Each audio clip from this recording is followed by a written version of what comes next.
Unlimited TV radio. It's fun. Hello, everybody. There's something you got so that could listening to Unlimited TV Spectrum. Sammy, 1278. December of 1978. Is that when you were born? Orange Tree Network. I like that. Orange Tree. Some names are just beautiful.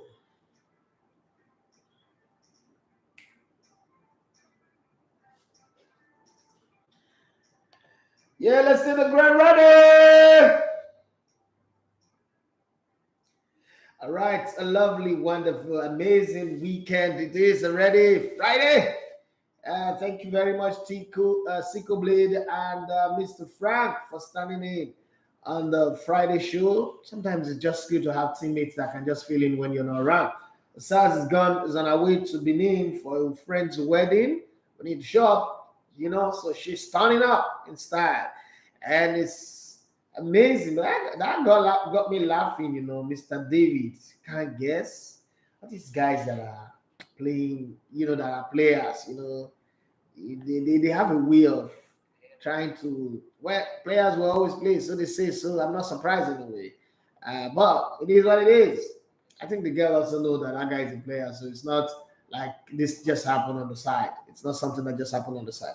Well, good morning and welcome to the Sports Buffet on the Legote TV radio. My name is Daffy Matthew. You love to call me the Legote One of Sports. Yes, Jose Mourinho and his AS Roma team showed to Bodo Glint that that ain't not happening. You're not knocking us out. You may have won in your ground, but we're going to do this. And it was 1, 2, 3, 4 goes to nothing in the Conference League, UEFA Conference League.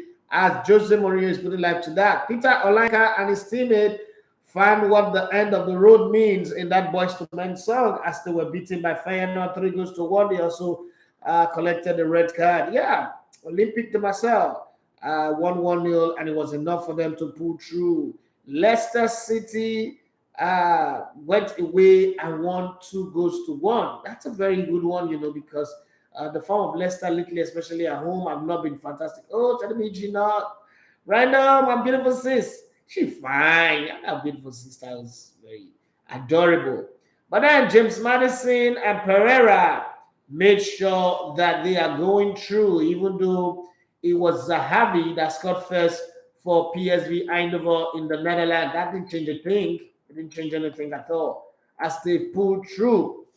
And then you have the UEFA Europa Cup. That's the one that everybody wants to talk about. I can imagine since yesterday night. So there are a few people that I'm thinking about while I was preparing for this show. Ediale Kingsley, Omar Katuba, Mr. Paul Obi, what's it called? And Victor Malalu. Now, Victor Malalu is a Chelsea fan. Got nothing to do with this match. But after the scuffle with Ediale Kingsley, after Chelsea got knocked out of the Champions League in Spain, I'm thinking the guy is sitting where he is and he's using toothpick like Buhari to pick his teeth and like, Ediale Kingsley, see you alive, yeah, you're Zavi. That's the way it is. But man, it's football. Football happens, and sometimes when these things happen, there's nothing, absolutely nothing you can do about it. I think that Eintracht Frankfurt showed up and proved why they are the team that they are, because they are very high scoring side, and you take them for granted at your own peril. And that's exactly what happened to FC Barcelona. Thinking that they've gone away to get a draw, they can just show up here and relax. But in the 4th minute, Kostic made sure that advantage of away go head to head doesn't even come into the conversation as he scored. And then the score stays like that. While Eintracht Frankfurt were busy scoring, Barcelona were busy picking cards. First, it was Garcia who picked up a yellow card in the 3rd minute for holding, and then again for holding in the 28th minute. Gavi, one player that we all love, picked up a yellow card as well. While that one was happening, also Jakic picked up a yellow card in the 24th minute for Eintracht Frankfurt. But then it was Kostic goal in the 4th minute, and then Boris' goal in the 36th minute that set the tone. And then by the 67th minute, Kostic showed up again and made it 3-0. At this point, you know that Barcelona are on their way out. Well, there was a whole lot of drama, a whole lot of issues, but it didn't change a thing as Sergio Busquets tried to bring them back into the game. They needed to score 4 goals at this point, but making it 3-1, and then in the 11th minute of added time, penalty was awarded. Memphis Depay stood up to make it 3 goals to 2, but that was all she wrote as the game ended 3-2. 4-3 on aggregate, it ended in favor of entrenched Frankfurt. So there's a German team still progressing in the lower league, even though a Spanish team knocked at Bayern Munich in the Champions League. There is still a German team making progress here. Aubameyang was substituted in this game. It must be said, all the flurry and all the noise about Aubameyang, it seems to be quieting down all of a sudden as the season progresses. Somehow it's like the goals are beginning to dry up. I don't know. It was Adama Traore that substituted Aubameyang somewhere in that game. And hey, I'm not saying anything. I'm not trying to put anything to it, but I'm just saying that happened in the game. So you could interpret it your own way and come up with your own thought of the game, whatever it is. But Barcelona will look at themselves and say, but we thought we were going to come into this game and win it on our own terms, on our own ground, but that didn't happen. 60 minutes, it was what it took for Aubameyang to play and didn't score. And Adama Traore, the bodybuilder, the guy who loved to pour anointing oil on his body, the anointing didn't work this time around. Samson had lost his dreadlock, and they are out of the competition. One sad exit again is Atalanta, but I mean, you come up against RB Leipzig, what do you expect when you play the first leg 1-1? Seems like the teams that went away this time around really have it good. RB Leipzig went to Italy and scored 2 goals without conceding, adjusted their seatbelt, and it was good for them. Eintracht Frankfurt went away and won 3 goals to 2. Westham, that's the talk of the day. That's the match of the night. Westham went away after the first leg where they collected the red card and drew 1-1, and the whole players of Lyon were acting like they already through. They don't need to play the return leg. Were bragging and behaving for it. Remember Tonga, Ndobele, and the rest of them. But then West Ham came in. Foyers have a point to prove for the rest of his life. After that match, some Nigerian players are going to have their say on that matter. Rangers are playing against Braga, and they had a good one. Not only did they win the game, they won 3 goals to 1, but Braga picked up 2 red cards in that game. 3-2 on aggregate. So let's talk about the Nigerian interest in that game before we come back to the game. We had in that game Joe Aribo, who played in center back, and then the rest of the team. And it was good to see that even Leon Balogun came on in that game later on. So they started with 2 Nigerian, substituted 1, Joe Aribo, and then brought in another one in later again. That's Leon Balogun. For me, it was a beautiful night for them. They could look at themselves and say, yes, we did it, and that was true. Leon Balogun was very ecstatic. He said in his Instagram post, he said, I am lit going into the semis. So very, very happy. Everybody's feeling good there. Giovanni Van Bronckhorst and Roy McKay and the rest of the team are doing the best that they can do to make sure the team goes well. But for Rangers to be very, very grateful to their right fullback, Tavernier, who scored 2 goals in this game, and Rofi, who also scored 1. So that's how they went. The left fullback for Braga also scored a goal in this game. They got a red card to their center back, Tomena, and one of the players came in from the bench also got a red card. Sad one for them, but hey, Rangers have made progress. Machiavellian principle won't kill them out to fall for another to rise. So, I don't know. Sometimes this just happens. It's football. Football happens, so they say. So football has happened to Braga. So let's see the progress that they make. I think it's going to be Rangers playing West Ham, Eintracht Frankfurt playing against RB Leipzig in the semi-finals. So it's an all-German affair in the semi-finals and all British affair. Again, anointing with Africa work is 0% success. That's according to my sister. Hey, Monte, how you doing? How are you? Fine girl. But I can see you here. I can see you from here. So, my guys, I'm saying, who do you think had it?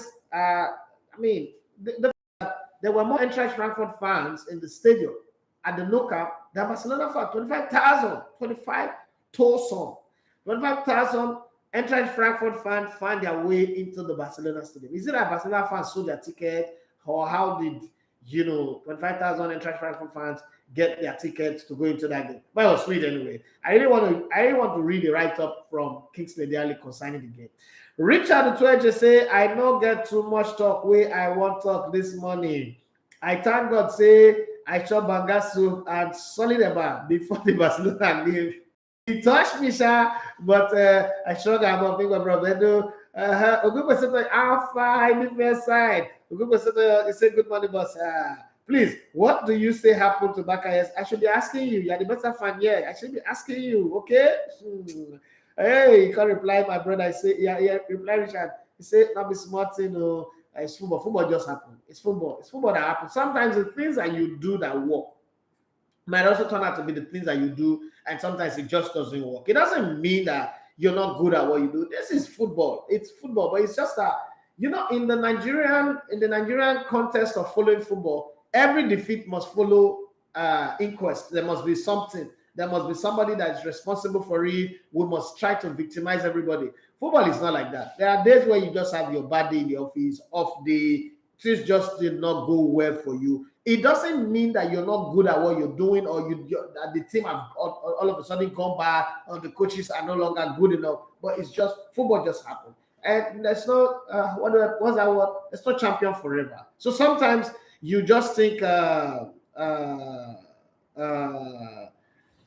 do I put it now? You just think that, I've done everything that I need to do, and I think I should win this game, but then you don't. Nana Ado on YouTube, he said, did you see the new Ghana Wonder Kid? Yeah, it is fantastic. Yeah, Aska, yeah, it is fantastic. I'm not going to come here and, try to paint it as what it is not. It is a fantastic kid.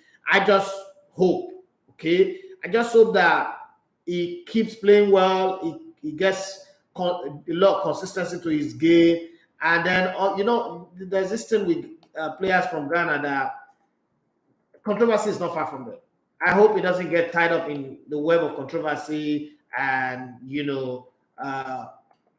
we start wondering if he's really going to be where he is. But I don't know if he has chosen to play for Ghana. Let's not forget, he's still rated as the German player. He's 20-year-old, entered Frankfurt, was fantastic. Man, against what's it called? Against Barcelona. Shit. Well, I know his players, so Otoado will know a whole lot about him, and they would see what comes out of that one at the end of the day.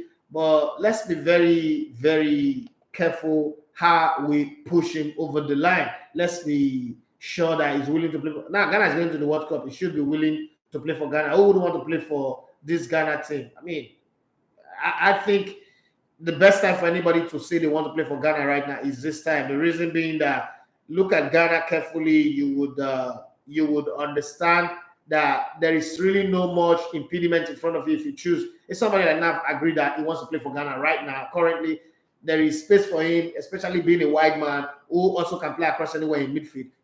It's his choice to make, and if you choose Ghana, I don't think it's a bad choice. I don't think so. I don't think it's a bad choice. But sometimes the people who advise these players can actually turn their head and make them feel like they don't know what they're doing. Oh, Adrian, he said, Ideyo, we lost your feed yesterday. It was the internet. So the internet just went like completely off. Tribal, if a bomb is exploding next to you, as long as it's not getting to you, the show must go on. That's the rule of this game that we're in. Okay, let me read some messages from WhatsApp. Wasapi. I call it to my friend in Brazil, the driver that we had in Brazil. Any small thing. Wasapi. Where's Chidozo Koroji? Where you need it? Okay, Tolani is here again from yesterday. Hi, Mr. Idafe. Good morning. Thank you very much for your kind words yesterday. Kind of suiting. I went into my show yesterday evening and I had fun. Even during the Europa League games, I had fun and my confidence was up. And I think even my colleagues in the office saw that as well. Thank you very much, because the words that you put forward made me calm and ease, and he also made me feel like I am not doing the wrong thing on the job. Well, keep it going. Just know that it is the normal thing to do, Tolani. There is nothing to be. I don't think there's nothing to. Don't go into any job that you're doing. Be scared, because there you will make a lot of mistakes when you go into it being afraid. Oh, and not be afraid of criticism anyway. Like, it comes with the job. There is no way you can't do this job without being criticized. You can even be criticized for doing what is right. You can even be criticized for having facts. Say something and there's fact. Somebody that is, and that happens a lot, especially in sports, and especially when you're talking about the local teams or the national team. Somebody that is very far away, who doesn't have access, will even argue with you, and you know that you have this fact. You were there. Some event that happened when you were right there when it happened, and you talk about it. So just move on, enjoy yourself, Tolani. Somebody has sent me a message. Please, when you say, okay, that's Timothy Daybo. Timothy Daybo, say, good morning, Elegante. How are you doing, sir? Westham will play Frankfurt. Sorry, Westham will play Frankfurt. Also, I don't understand that penalty that was awarded to FC Barcelona. Ref just want to make the scoreline respectable. Me too. I think that it was just a manufactured penalty out of nowhere, out of pity. First off, the added time was much and all that. And then Lyon fans, why were they destroying their own stadium? It's like, it reminds me of what happened in Abuja. Nigerian fans were destroying the stadium. And I'm saying to myself, you guys have not had football match here in, like, God knows, like almost 20 years. You finally got a game because Nigeria didn't qualify. You're destroying the stadium. Ghana are going to go back home. Their stadium is not destroyed. Nothing is happening. They're going to go back home and go to the World Cup in Qatar. You're going to be here. You don't have the facility to. They spent money to build a good facility for you. You're destroying it. That's the funny thing with Lyon fans. Then you guys went to Westham. You drew 1-1. You came to your ground, beat it 3-0. You destroy your ground. Barcelona yesterday, the referee, I don't know what the referee wanted to do. Whether he wanted to manufacture like 5 penalties, I don't know. But hey, football is football. The best team, the better team won. Delicacy will not agree, but the better team won. That's my opinion. If you have a different opinion about it, you can say. He also please, what are your take on Finidi as assistant coach? Maybe it's a step to improve. My take on the Finidi appointment, and I was about having that conversation with him yesterday. We're chatting back and forth, and at some point I just felt like there is no need. Let's just relax first. We've not had a conversation for a while, so let's just keep it on greetings and all that. I think it should have. If I was Finidi judge, I would turn it down.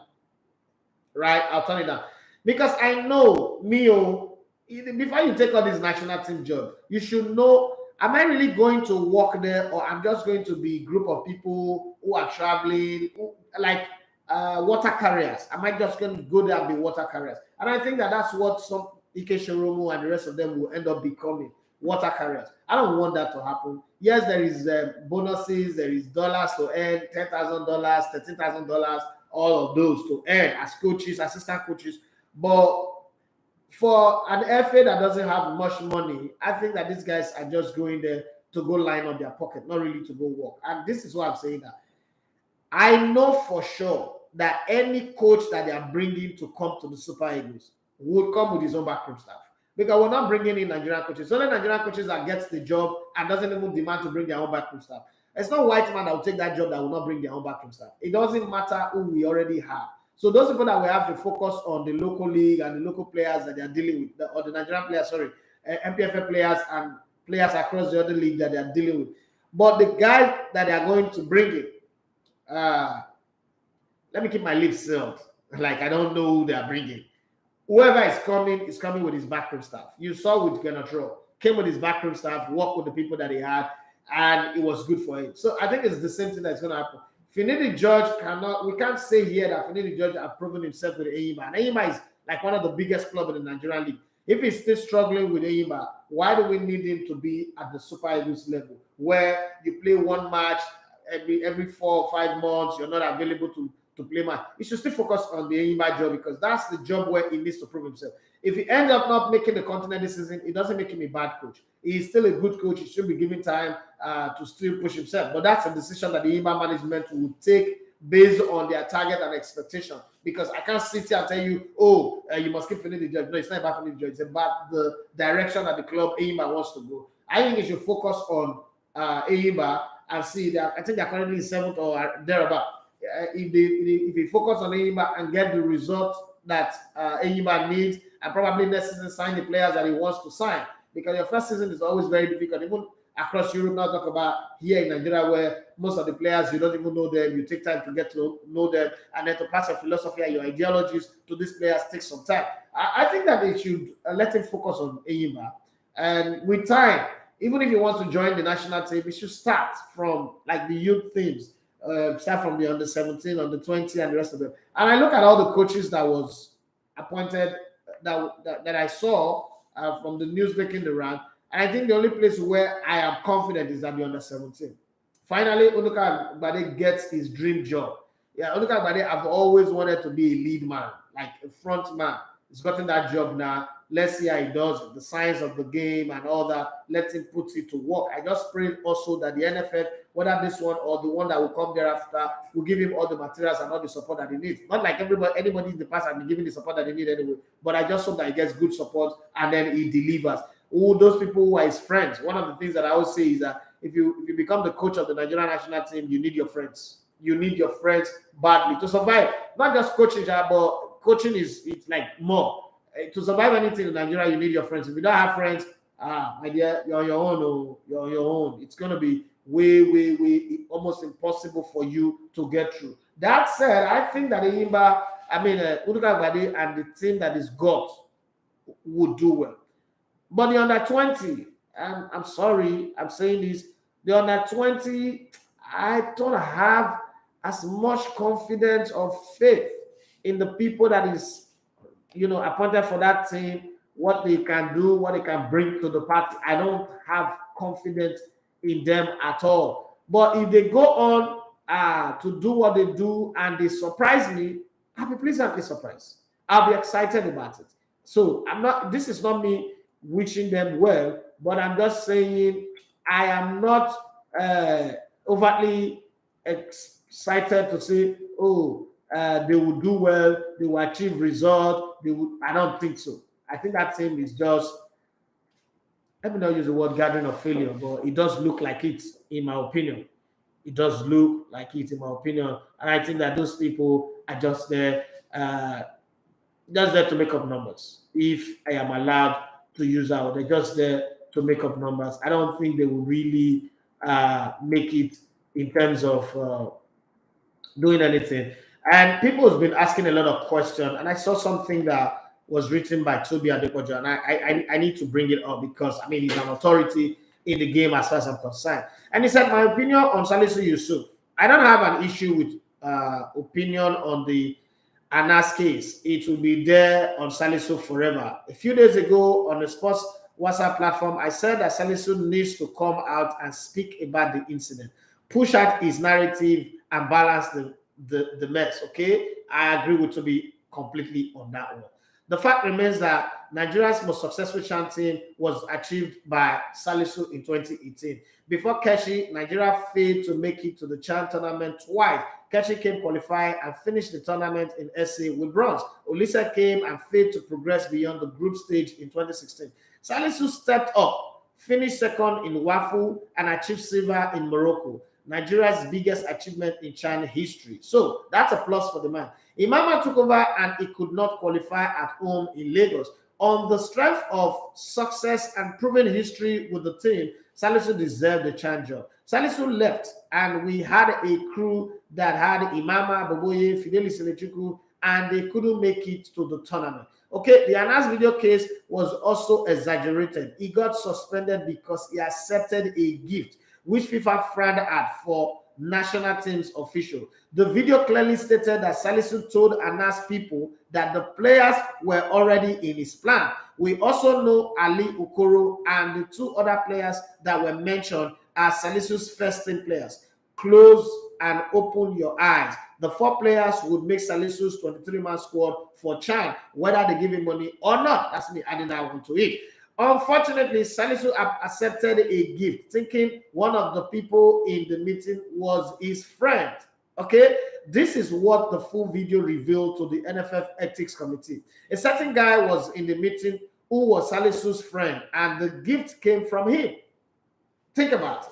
So when the people have insulted me, I've said us all the thing that, why am I defending him? I'm defending corruption. No, I am not defending corruption. The thing is, every one of us in this country would accept that gift. It's like, let me give you guys a very good example. I was doing live stream and I didn't know anything called super chat. It's like saying that these people that are giving me super chat gifts now, one day they now ask me a favor and I do the favor for them, and you come and start blaming me or start locking me up because you think because they gave me money from super chat, that's why I'm doing them that favor. I would ordinarily do them the favor before, with or without the super chat, right? Because they are now my fans. There is a level of trust. Let me give you a vintage one. Somebody like Roland, I bring 10. If he calls me up and I say, "God, I need you to help me do this," we have disagreed on a lot of things. So our positions are not always aligned. But we have connection that is deeper than just agreeing and disagreeing. If I does that for him, you wouldn't say it's a bribe. It's just the fact that there is a connection. And I think that's what I've been trying to explain. But when I saw this write-up by Toby, I was like, okay, good, let me read this one because it's my thought, but coming well articulated by someone who I also respect a lot. Okay, so unfortunately, Salisu accepted the gift thinking one of the people in the meeting was his friend. This is what the full video revealed to the NFF Ethics Committee. A certain guy was in the meeting who was Salisu's friend, and the gift came from him. That's betrayal anyway, because he must have gone and sat down with those people and told them that I can F up my friend. Your friend, okay? And it was stupid to accept the gift, okay? Was it a sin against FIFA ethics? Yes. Was he sanctioned? Yes. After his sanction, is he free to go back to coaching? Yes. Before you all attack me, this is Toby saying, I took the Salisu case upon myself and ensured he was sanctioned. After serving his sanction, he is free to earn his freedom and go back to coaching. That's the job that he knows how to do. And it is what I have said 1,000,001 times. And I don't understand why people always, let's kill him, let's kill him. People have gone to jail. You see in the US or something. I mean, I always tell us, US. People go to jail, come out, and live their life. So why would this be different? You say, what the moral standard are we setting? No, the man has served his crime, served the time for the crime that he committed. And it's not a crime per se, it's an ethics thing, okay? He served it, and that should already go by the wayside. Would he go back again? And it's not as if these are players that he had not picked to. These are players that he had already picked. They're already in his team. Now the question is whether I will start them or not. If I pick a player on my team, am I not planning to start them before? Okay? So when he was in the team with Raw, we qualified for AFCON and World Cup. Till Raw left, he kept saying he missed Salisu. It was obvious Raw was missing an assistant that has an impact on his success in 3 years. Salisu, as Super Eagles interim coach, did well in the friendly games before Raw came. Based on success and experience with the Chan team and qualifiers just a few months away, Salisu deserves his role as the head coach of the Chan under-23 team. It could also mean the last opportunity for him, success or failure, will determine how long he will stay on the job. I don't think anybody's ever put this thing right or better. And that's the reason, when I saw it, I read it up, I was like, I'm going to use this on my show today because it is important, okay? That is very, very fine. I think what you also wrote that Finidi decided to return home and work in the MPFL. He got one of the biggest jobs in the country with Enyimba. A few months later, he has been appointed as Super Eagles second assistant coach. Make some ex-international day house, they shout. He deserved the job, okay? No problem about that one. So you see all of this conversation that we've had. The reason why I'm bringing it in is, one, Toby Adepoju is somebody who's an insider who have the powers to decide on, if I have an opinion on this matter, he's an authority. I would respect him. And so for those of you who keep sending me message, Salisu, yes, he's filling the quota slot. We can't deny it. But listen, quota system is something we practice in Nigeria. It's enshrined in our constitution. It's why we have the Federal Character Commission. You may not like it. Not everything in our constitution you like. I don't like the right to own arm in American constitution, but it's there. Meaning that People use the guns for self-defense, but people also use that opportunity, that clause in that constitution, to also go and kill people. Are you going to remove it? You've been fighting it since forever. The NRA is the people who determine who become president in America. Where your thoughts align towards would be determined by the NRA. It doesn't change anything. Doesn't make America a bad country. There are more homeless people in America than any other country in the world. Doesn't make America a bad country. I'm not trying to use America as an example here, but the way people go about it, like, oh, this one, this one. No. You guys have, in that same America, because I have my friends calling me from the US. No, this thing is not good. Hey, in the US, you won't do that. Hey, you have people who take bribe in America government. Eye up. So what are we saying here? Okay, so Salisu Yusuf is the only best coach in Nigeria. Well, from what we read, from what I just read to you, Salisu Yusuf is the number one. Yes, on that job, he's the best. Whether you agree or not, other people have been tried on the job. They all failed. There is a reason why he's the most successful one on the job. So we're going to judge people based on results, not based on what you think. Oh, it's a case of he was not saying let him cast the first stone. Yeah, we all have one place or the other where we are flawed.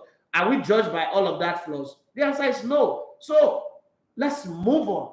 And this is the one that I was talking about. So NFF appoints Salisu, Boso, Ubadi, Basi to head male national team. The executive committee of the Nigerian Football Federation has approved the recommendations of its technical and development subcommittee for the appointment of Salisu Yusuf as the head coach of the Super Eagles B team, otherwise known as the Chan team, as well as the Under-23 Olympic team. Okay, Yusuf, who was head coach of the Super Eagles B team when the team emerged runner-up of the African Nations Championship in Morocco in 2018, will work with Kennedy Boboye as assistant coach, Fatai Osho, assistant coach, Abubakar Bala Mohammed, assistant coach, Fidelis Ilechukwu, the current coach of Plateau United, as assistant coach, Bobo Richard Uwajamori as the match analyst. We have to try you, even junior team not only get match analyst, and Ike Shiromo as goalkeepers trainer, Suleiman Shuaibu as goalkeepers trainer as well.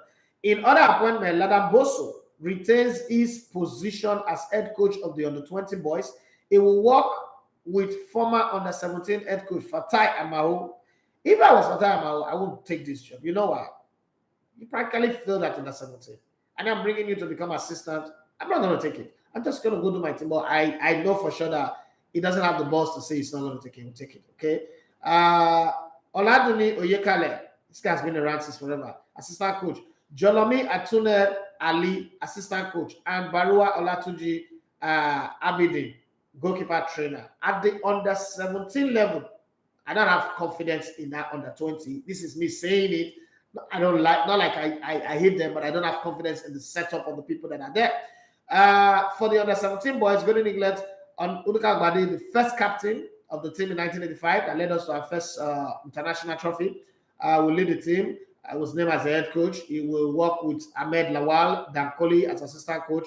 Omani Aruna Ilerika, I'm very happy about this guy because he's been hard working with youth team across in Abuja for a while across the country. So he deserved that space as assistant coach. Yemi Olarewaju, assistant coach, and Muhammad Nasiru Isa, goalkeeper trainer. Ubade captain Nigeria to the first cadet team that won the FIFA Under-16 World Cup in China in 1985. For the under-13 and under-15 boys, known as the Future Eagles, Patrick Bassi will be the head coach and will work with Abdullahi Tiabo Umar as assistant coach, Mohamed Khalil Kachala as assistant coach, Ifan Yuba, not the owner of the team. Okay, Ifan Yuba as assistant coach, Alhaji Mohammed, okay, Kwaranga as assistant coach, and Abubakar Abdullahi as goalkeepers trainer. The NFF also stated that a new head coach for the Super Eagles will be announced and officially unveiled once the process for his engagement and contract signing are concluded. Okay, so now you know. All of these are the process to get the national team going. Orphan Fabric, he said because of too much ethnic problem in Nigeria, that is why he is there. No, there's no ethnic problem in Nigeria that put him there. He is the best man for the job. You that is saying this, can you please name another person that is better and give us their CV? Okay, give us their CV. It's not just enough to say because of too much ethnic problem. Name somebody else that should be there in place of Salisu Yusuf and give us their CV. And if they match it, we'll have a conversation around it. Nigeria is our own, so we all have a role to play in terms of contributing and not contributing. It's a choice anyway. But criticism is not how you solve a problem. Divine Tokaye said, "Good morning, boss. Good morning to you. Quality thought by Toby Samuel Adekoju. Salusi needs to air his view, and I think some Super Eagles players need to speak on what he adds to the national team. For the new selection, I only expect the good from Ubade's team. I wish Uluka Ubade will be kept there for a very long time, as our other counterparts in the Western world do. Well, under 17 is about win and stay, fail and go. It's not, if you don't do well, you don't do well. The under 13 is a place where you can have a very long time stay. At this place, if Uluka Ubade, for instance, Uluka Ubade doesn't qualify for the under 17 World Cup, would you still support that he should stay there? Obviously, you wouldn't. So let's be careful what we ask for anyway. You can still send in your message on WhatsApp 07025000069, or you can call it in on the phone line 07025000069 and air your view on the matter. But then let me go out there and see what some of you are saying on Facebook and beyond. Okay, Barcelona people are still like the most hit one here. They are still continue conversation. A good person says some socials sold their tickets to Frankfurt, and it is a shame on them. Okay, I would say this is a big trap for Finidi George. He shouldn't jump to it. Imagine Lana Boso as under 20 coach and Fatah Amo wow. For under 17, Coach Uduka, good one for him, and I know he can do well. We just take 100 steps backward instead of going forward. Well, it happens everywhere. Let's see how it goes. It also is a chance for them to prove themselves. They just might go there and prove all of us wrong. But me personally, I don't have confidence, like so much faith in the coaches of the under 20. But in the under 17, I have confidence in them. But let's not forget that that's how much confidence we had in Amunike after winning the under 17. We felt like, okay, let's even do something different from what we used to do. Let's keep him there. The next time he didn't qualify. He didn't qualify in Lagos yet. Okay, so sometimes things not just add up in coaching. There's one thing I was telling my friend yesterday when we were arguing about this. I said there's another factor you need to understand. No matter how gifted a coach you are, how much you know about coaching, one thing you should understand is the quality of players you have at a given time can determine how much progress you can make as a coach. So you can be very, very good. You know all the ins and outs, all the nuances, everything about coaching, the ideas and the rest of them. But at the time you arrive at the scene, the quality of players you have do not really match. Okay, I've seen interviews. Let me take this call. Yeah, hello. Yeah, good morning. Yeah, yeah, good talk to me. Yes, sir.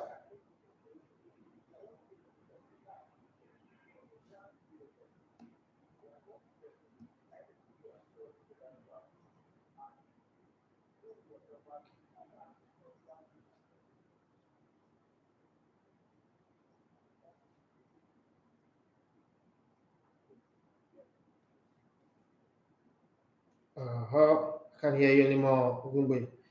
Okay, so let me explain one thing about this Salisu problem to a lot of people out there. For those of us who go out and always hang out with football people, one of the things you should know, and it's not just football people, it's general problem. Do you know that off the microphone, off camera, we talk any lot? Like all of us. Like when we sit down, I could sit down with you and I'll be like, what do you have to say about Amaju, for instance? And you could go like, Amaju is a big fool, he's an idiot. It's like you could say those kind of things. Now, because there is no camera, if somebody now sets a camera in front of you and puts you in that same position, I ask you that same question. What do you have to say? Oh, Amaju is a great guy, he's a business guy, he knows. That's what happens. I worked with Al Jazeera on a project, and the camera was a shared button. Like you wouldn't even know it's a camera. It's a button. It's just a button. And see, if you go, it's online. Go and watch. Go and search for "Slave to Football." You see the video. This was in 2008. Now, It comes with his camera and a microphone, and you're being recorded. I mean, you were working, but I'm recording you. You don't know. And you know, when you record people like that, and you want to use that as the basis to judge them, I think that even I'm a journalist, I always think that that is a wrong way. That's a wrong way to deal with people. There's something wrong with your integrity in that front. Okay, people say that as a person, you should have integrity. You should always do things the right way. Do you think that recording somebody without them being aware, you think is the right thing to? It's my job. This is what I do. It's part of the job. But do you think that snitching on people, like getting somebody who's my friend to come around me, get me to say things that I would normally not say to a complete stranger, and then you not take it and go, see, I'm in the business of clickbait. Nobody's going to come here and tell me. I've done interview in this studio off air. That's why I don't like doing much of live interview. Let me go back to when I was in Brilla. We did an interview. I still remember this very well. Thank you very much, Abington. I still remember this very well. We did an interview with Steven Keshi. Like, it was so bad that I said, if you put out this interview, Keshi not go to the World Cup. Hello? Okay, but thank you very much. Yeah.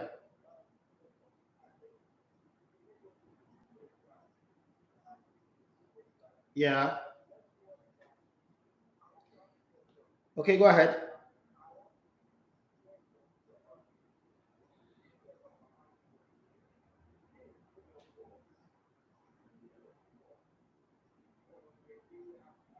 No, the answer straight is no. The answer straight is no. It's not a good one. It's my friend. It's my friend, but the answer is no.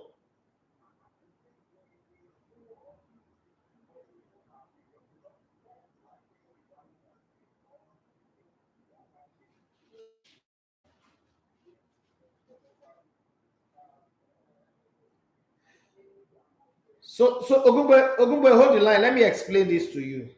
Amaju is an ambitious person. You're not going to judge him for that. That does not make Amaju a bad person. But Amaju is like the very, very fertile acorn seed that we went and plant inside a cup. And we're expecting that it will turn into oak tree. Because one of the things you need to look at is Amaju is doing well in CAF. He's not found wanting. There's nothing wrong with what he's doing in CAF. He's also doing well in FIFA, meaning that administratively, Amaju is a good person. Amaju knows what he does. In Nigeria, and this is not just about Amaju, look at every other federation or sports under the Buhari administration. Show me one that have done well. None. So we have not set ourselves well. And this is not me making excuses for him, but this is me just saying, thank God he's in CAF, thank God he's in FIFA, because he shows what he's done. And under his time in CAF, there will be two different CAF presidents. And he played a major role in getting them into power. You could just say that, Johnny West said that Amaju dethroned Issa Hayatou. Amaju also dethroned Ahmad Ahmad, meaning that Amaju have a very strong influence within that circle. Amaju have brought Infantino to Nigeria more times than some other presidents could bring Infantino to their country, meaning also that he is a very strong man there. There must be something they are saying inside the room that's making them want to work with him. That's the way I see it. So on that front, I don't think Amaju is bad. I just think that the entire Nigerian enterprise in terms of sports right now is terrible. The entire Nigerian sporting infrastructure or sporting enterprise is terrible, and anybody would fail there because we're not structural system based, we're politics based, and it doesn't always work like that. You can't take away politics from the human space. Thank you very much, Hybrid 10. I appreciate $5 is very big. But you have to look at it from that angle. That a federation that is not well funded would not deliver. That's one. Two, the system that we have created in our football makes it almost impossible for anybody to succeed. So I'm not going to judge you on that. It's like I send you to school. I say you must go and get first class from the university. But I'm not willing to pay for your textbook. I'm not willing to pay for your tuition fees. I'm not willing to pay for accommodation. But you manage to still go to the school. Anything you come out with from that school, we should take it. That's the way it is. So on one front, economically, in terms of searching for sponsors and the rest of them, I think Amaju have done well. Because any other person, and that's the reason why the Congress, a lot of people in the Congress, if you go ask them one-on-one, who do you want as the NFF next president, they'll tell you Amaju. There is a reason why all of those people are pushing for Amaju to be there. Okay, so it's not about Amaju himself. Okay, but it's about the fact that a large number of people are pushing for him because they know that the NFF presidency right now is poison chalice. But I always say that also makes it very bad because what if Amaju fall down and die? Well, God forbid, I'm not praying for him to die, but what if he fall down and die? Is there not supposed to be somebody else that will take over? Almost all the people always say, hey, this one, that one, that one. See, I like people who come out and understand how to get there and fight to get there. I don't like people who want to blackmail us to giving them office. I don't like them. Okay, I don't have anything against Shegodogwami, but I don't think that Shegodogwami can do anything successfully well with the Nigerian Football Federation. The way he thinks, the things he say already tells me, man, this guy, time have passed him. Was a good football player. And the same with almost all the ex-footballers. What Samuel Eto'o is doing in Cameroon, that's not a Nigerian footballer that can do it. They can even, no Nigerian footballer can become FA president in Nigeria. They don't have what it takes. Okay? But in terms of being the FA president for these 7 or 8 years, Amaju just failed woefully. And nobody's going to come and like, oh, sugarcoat it. He's failed. We didn't qualify for the World Cup. The last one we went to, we got knocked out in the group stage. Under him, we've not qualified for how many Nations Cup. You know, on the 17, we didn't qualify. Yes, we won one on the 17 in Chile. But, you know, you look at all of that, that's woeful failure. Nobody can sugarcoat that. Agreed. But then you also have to consider. That's why I won't sit here and say, oh, Iguaman was a failure. No, I can't. I know too much to say that. The conditions, the circumstances they work with cannot make me say that because it's not fair. But life is result-oriented. I was telling my CEO, I was like, excuse don't pay bills. Excuse don't solve problems. You have to be result-oriented. I remember when I was working with Brilla, one of the things that the chairman used to say is, I would rather you say, you admit that, oh, I was wrong, it will not happen again, than you're trying to justify why you didn't succeed. Because excuse don't pay bill. Thanks to Mr. Babs, we always say that. Excuse will not make us walk. You can't make excuses. You have to make it work. But then, in some cases, you can't even make it work. Because your excuses are valid. We don't have a clear-cut policy of sports development in Nigeria. We don't have a pathway for sports to grow. And this is not just football, for sports to grow. We are still confused. This is 2022 marching forward towards 2023. And we still have the people who are supposed, somebody who is a club president or who's a club chairman, sorry, not club president, Paul Bassi, coming out in the biggest sports radio station in Africa to say, not considering that the implication of what he's saying, say that these players that are born in abroad should not even be part of the team. We have an ex-footballer who played large percentage of his career, Daniel Amokachi, in Europe, saying, pushing the conversation to exclude Nigerians that are born abroad. Now, hold on. These same people want the players that are playing in Nigeria to be signed by clubs abroad. What if the clubs abroad say, no, we can't be signing your players. We have our players. We don't want them to come here and take our players' spot. These same players that are born in the abroad, when they send money through the system, the banking system, our bank collect charges from the money. When the diaspora people repatriate money to us, it is good. But when they want to play for the national team, we have a problem. If people who are like elder statesmen who are supposed to be leading the conversation on how to develop football, and this is the kind of thing that they can bring, an ex-player, a veteran sport journalist, and a club administrator, these are the things that they can say in 2022 prejudicing statement against Nigerians. It's not their fault that their parents went abroad and they were born there. It's not their fault. There's a large, if you ask 100 Nigerians, would you want to stay in Nigeria or go abroad? I'm sure it's only 2 people that will join me to say they will stay here. The rest wants to go abroad. So you're saying that the children that those people will go and born in the abroad, they should be disenfranchised. No matter whether they get the footballing talent or not, they should be disenfranchised from playing for the national team.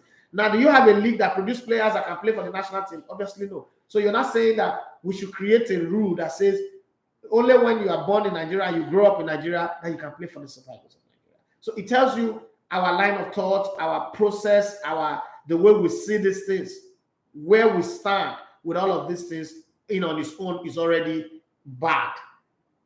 But hey, it's our football. It's Nigeria. Nigeria is our country. We would always see it like that. As Patrick said, but really, how do we resurrect our football?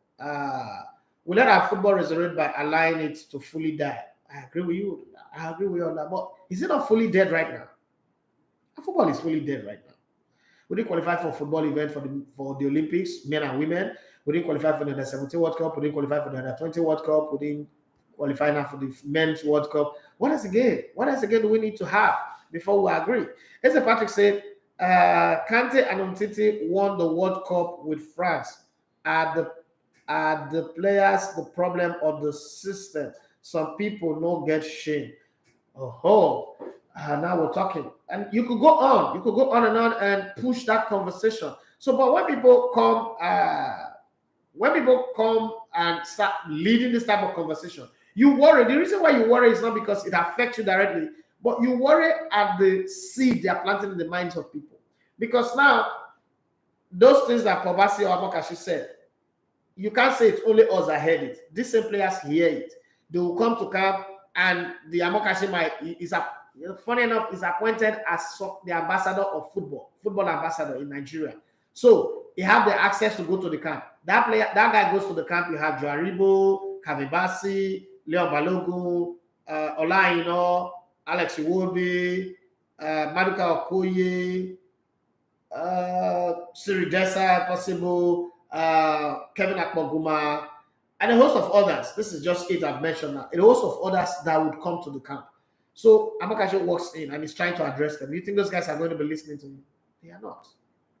Because they know that this guy doesn't even think we should be in this camp in the first place. So what is he coming to cycles for? That's something that we should always think. It's easy to say these things, but think about the implication. And those ones that are here who are not even making the team out, like, yes, he's our champion, he's fighting for us. That's how the camp gets divided. And then that division can even cause you more problem. No matter the coach you have in the team, you're not going anywhere. The Pekila said, that's why I said we can't remove Nigerian factor from Nigerian sports. Okay, somebody sent me a message here. Let me read this one. Happy birthday to Okofinidi too. I just hope it takes my Imba to the continent next season. Looks hard though. Our next game is against Rivers United. We know Sabi lose any game. Okay. On the side, I like to ask this. Stanley Eguma is looking likely to win Rivers United the league after a very long time. Would this now make him highly rated? Stanley Eguma is already highly rated. He doesn't need to win it. He's won this league with Dolphin before, so it's not a big deal. He's already highly rated. He's a very strong man with Rivers United. Just that it's almost unsackable. Okay, that's the only part. Divine Chokwe say, I was greatly disappointed by Paul Bassi's statement and Amokashi's statement. Funny enough, there are more like that there, especially in the 94 squad. Do you understand? But if you stand up to speak against them, let's say one of the players of this team come out and speak against Amokashi or Pobasi. People like my friend and brother Roland, Ivory 10, and a host of others would come and tell you about moral. We'll come and tell you about moral. Oh, we are Nigerians. We shouldn't be young people. Are we encouraging young people to insult elders? See, either way be mumu na mumu. Either way be mumu na mumu. Either way they talk here, no deserve respect. That's the way I say it. I'm just saying it, okay? Ivory says, imagine if Phoenix sticks with all-based coaches, no matter the consequences. That is a real leader, not the foreign lusting chairman. Ivory, as much as I agree, and in our board, the film we're doing with Sadamika, we're repurposing the film now. The thing is, who is the home-based coach, the Nigerian coach that you can use? We don't have. Let's not lie to ourselves. We don't have the coaches that can do it. We don't have the coaches that are confident enough to run the show. So what we could do is get that, agree that where we are right now, we need a foreign coach, get them in. Hello? Yeah, good morning. Hey, Stanley, how you doing? How's Abuja? Thank you so much for being my chauffeur and my guardian in my 10 days in Abuja the last time I came. Even though it didn't end with the World Cup ticket, but thank you so much.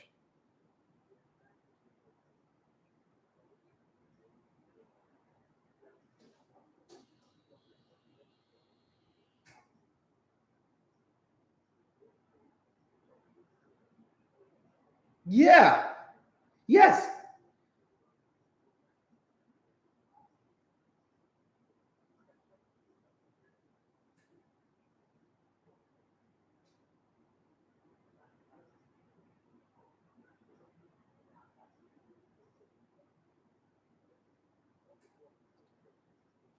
Amokashi that we're talking about. Amokashi that we're talking about. See all the Nigerian girls. You know, marry them all. That's na foreign I marry. I born for them. Na foreign I born for them.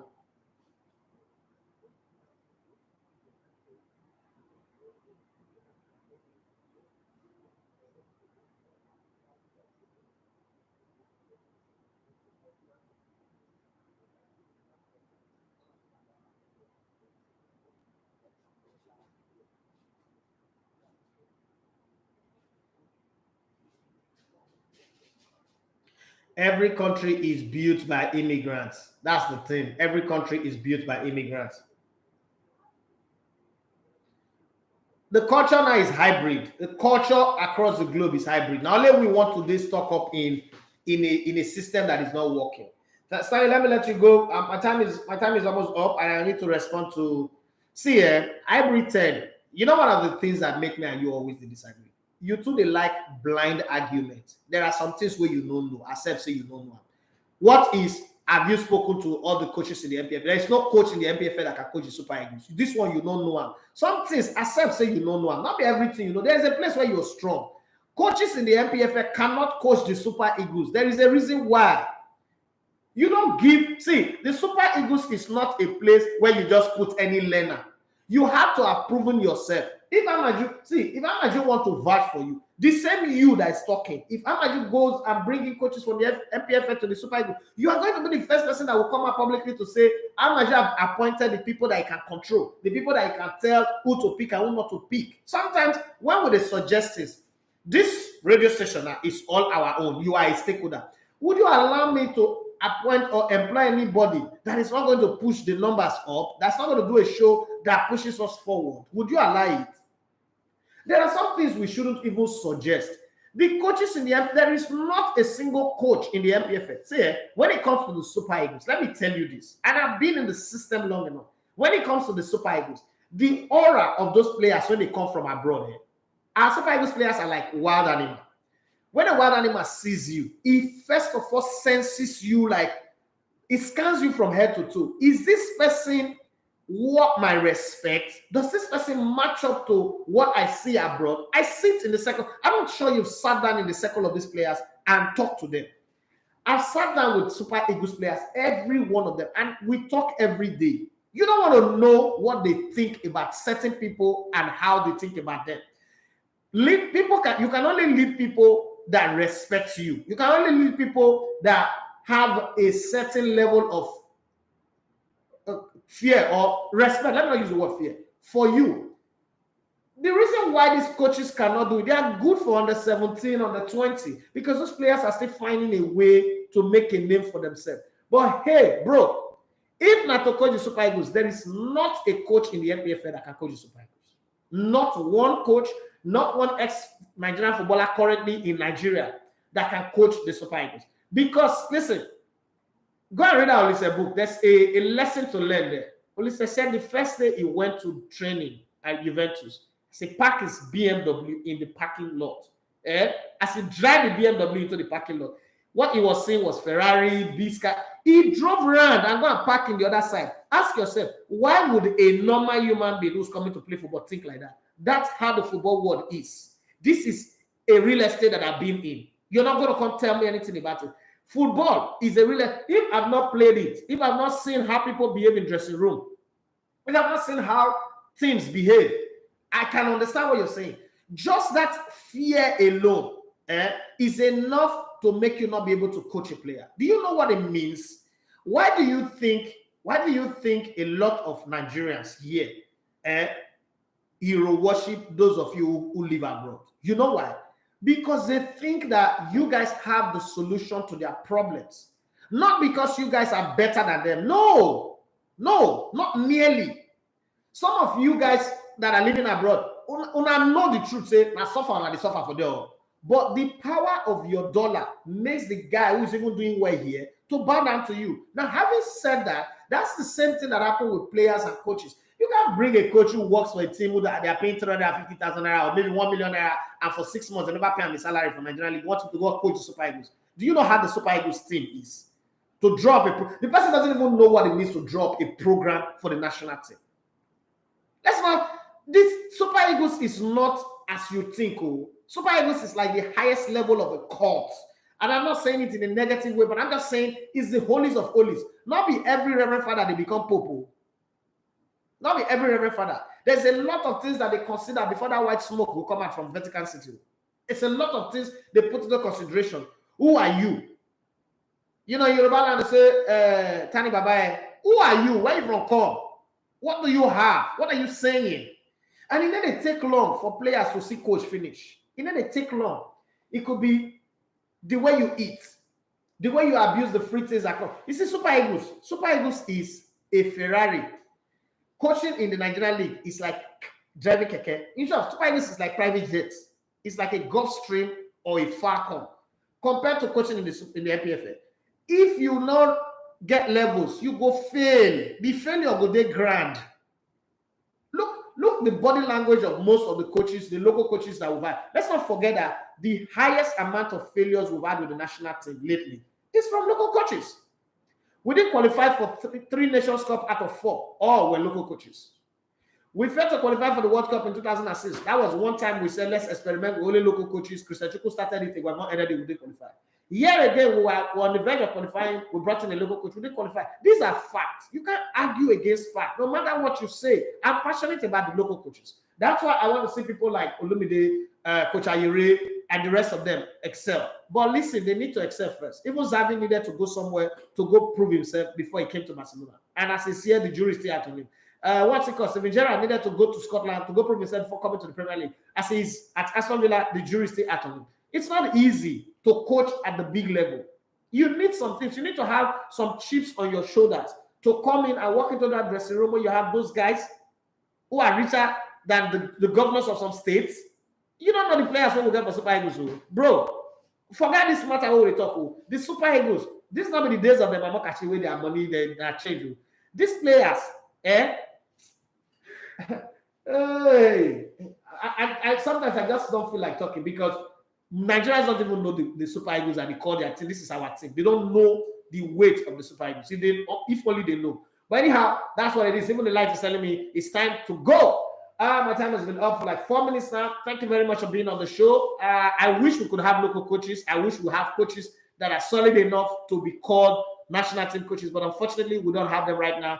We will make do with whatever we have. And in the next 5 years, I hope that our local coaches will train themselves, improve themselves, and grow. Even Ghana, when Ghana won't get local coaches, what did they do? They didn't take local coaches from Ghana League. Ghana League is doing way, way better than Nigeria League. What did they do? They want to go bring coaches, all of them from abroad, Botman, who choose to play for the Netherlands, not even Ghana. But they want to go and bring him. Otoado, assistant coach at Bayern Munich, at Borussia Dortmund, they want to bring him.